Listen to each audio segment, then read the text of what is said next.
G'day, Keithy here. Thanks for joining me on this fine morning. My package has come from the UK. Fantastic. So that can only mean one thing. It means I've got to have my coffee first before I hook in and do what I've got to do. But I guess it's compressor day, and I'm very, very glad that that's arrived. So I've started already removing the nuts and bolts from the Air compressor. So it's time to change it out, and then we'll do a bit of a diagnosis and see what actually happened to the old one. My bet is there's probably a piston seal that's gone and a little tiny seal around the piston, but we'll have a look, we'll check it out and see what it is.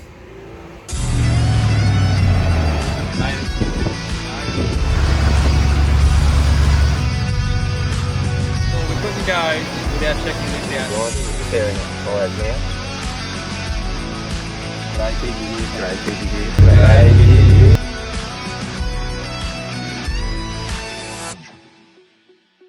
So if you've never done your EAS compressor before, it's pretty simple, 3 8mm little nuts. And they don't all have these washers. I've put these washers on here just for security. When you get these compressors out, you need the highly technical tool. I've got to make sure I take my little custom air intake off as well. They just lift out. Make sure you unclip your wiring harness there, and then you got a little nut down there. This is where the highly technical tool comes in to take the nut off. That's that. Then it's just a matter of unclipping your little line here, and out she comes. So I love getting new presents from the UK, funny enough. So I've got some bits and pieces. Let's open it up and see what we got. New thermostat, a couple of oil filters. Yes, this will stop old squeaky, so that's the steering damper. Pretty self-explanatory, that one.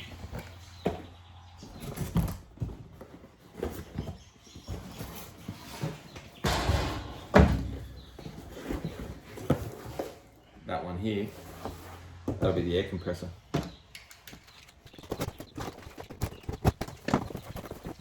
Air compressor. So what I'm going to have to do now, because this has just got the normal fitting for the air compressor that normally goes with these EAS compressors, I just have to take this end piece off, put my other one off, the other compressor on there, so I can fit my little screw-in line.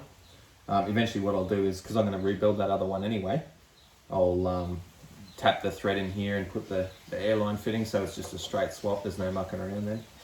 For anyone wondering, that's a T25, these little bits in here, so I'll have to take it off the other compressor there, and I can put it on here and we can chuck it in.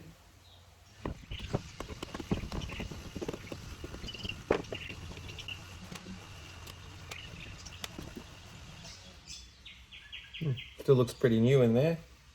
Looks like it might have got hot. There's a little hot spot on there. So that's all it is. Just got to put that onto the new compressor now and we're good.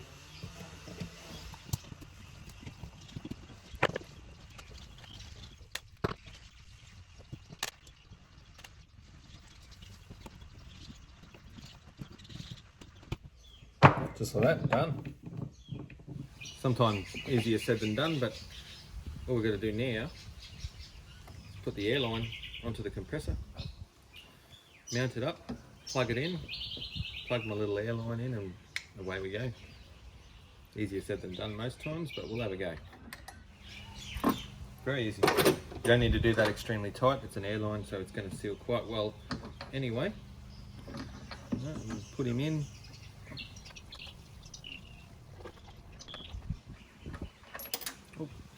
Drop the nut, that's going to be fun. We'll get him. I'll find where I dropped it first.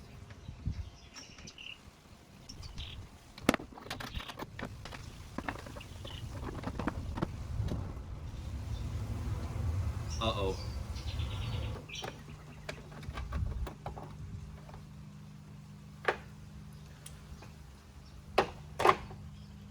Hopefully I can just lift it enough to get this underneath it. Oh, I can. I love magnets. They can be a pain in the ass to use, but they are so handy. I think I'm going to have to take the whole box out. Yeah, right. So you know that little nut that I dropped? That one. So I've removed the valve block and everything. Took me about 15 minutes to do. Pain in the ass, but you know, had to do it. Turns out the little nut was just down in here beside this aircon line, just sitting in there. So I didn't have to take any of that stuff out. I just did that for nothing pretty much. Oh well, is what it is. Alright, so after that adventure, it's all back in, back together. Cruise control's bolted down, all the wires are connected up, new compressor is in. So I just got to put my little airline on here, which is very easy to do. And we're in business. Let's start him up and see how it goes. We'll watch the pressure tank. Alright, so that's running. You can't even hear it, or you can sort of just see it. Slow motion replay there. All the valves are open so the car can self-level. And the tank was already at about 90 pounds before we started.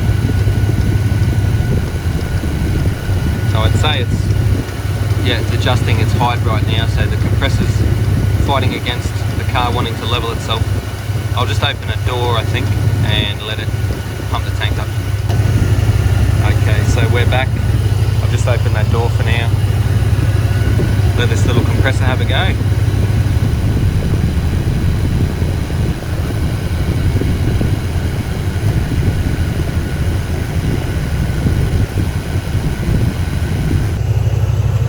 Alright, so sometimes things aren't always as they seem. It's been about 5 minutes. About 5 minutes running now, this little compressor, and it's just unable to get us past that 90 psi mark. So we're sitting stuck at about 90 psi. Now the compressor's running and it's sucking. I've just put my finger over. So we've got bigger fish to fry. I'm going to have to check the valve block out here and see if we've got a blockage. Oh no. So that other compressor might actually be okay. But anyway, let's see what we've got to do here to fix this up. Okay, so I've just blown through my little airline here back into the airbox. There's no restrictions there, so what I'm going to have to do, unfortunately, is I'm going to have to take this valve block out because one of the valves is obviously not working. I dare say it's the inlet valve from the from the compressor through the dryer and all that kind of stuff. Yay! So I already just had all that stuff out. It's a shame I wasn't aware of that, but anyway.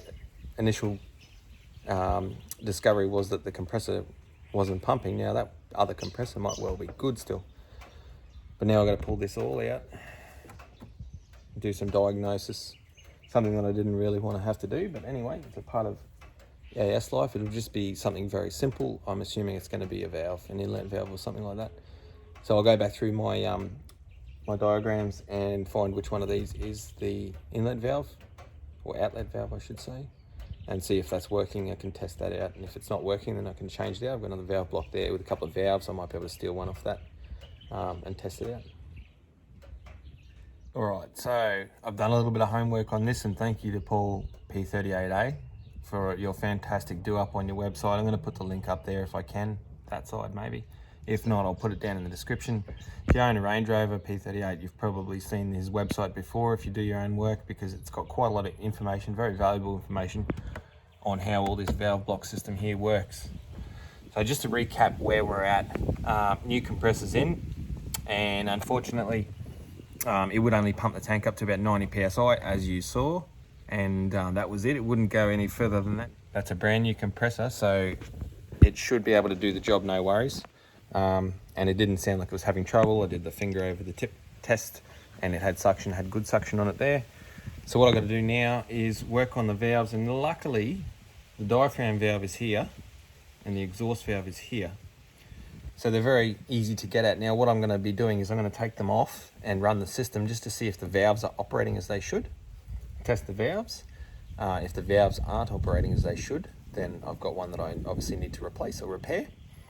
And if that's not the problem, then there's something even bigger, and I might have to tear the valve block down and do another rebuild, or go through and find out exactly what the problem is that's not allowing the air to get past about 85-90 pounds from the compressor and into the system.